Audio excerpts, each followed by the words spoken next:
fine and I hope you're safe. So today, this is our first video and I'm going to leave you the other one here as well, where I'm going to explain you about discourse markers. Last week it was the same.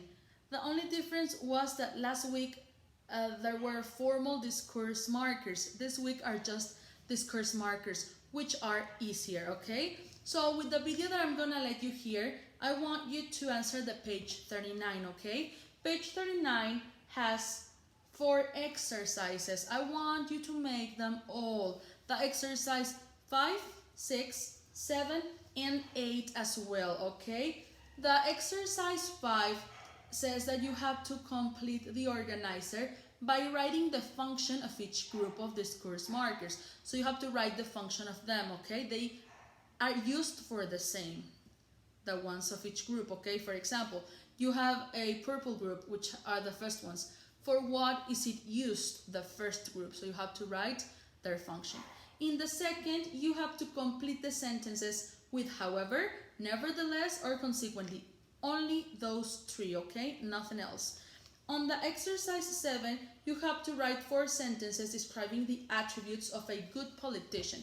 We already discussed that in class, like what are the qualities of an ideal politician. So here you have to write 4 sentences about them, okay? You have to use discourse markers. That's the idea for those sentences.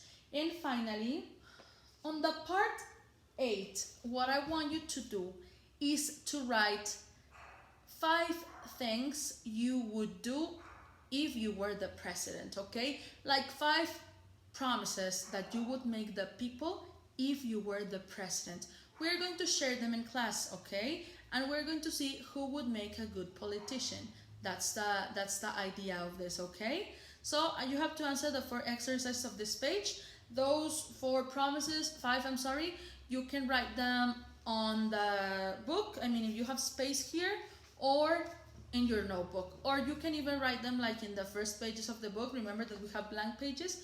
You can write it there, okay?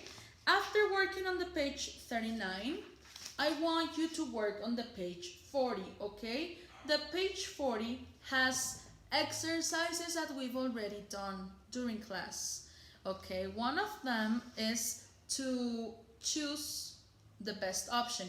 You've got a text, you've got spaces, and you've got options. So you have to choose the best option for it, okay? In the second part, you have sentences, and you have to make the second sentence to have the same meaning of the first one. So you have a sentence, and you have a second sentence. The second sentence has a space. You have to fill that space in order to mean the same as the first, okay? And you have a word that you have to use, okay? So that's all for today. Pages 39 and 40. So have fun and see you tomorrow.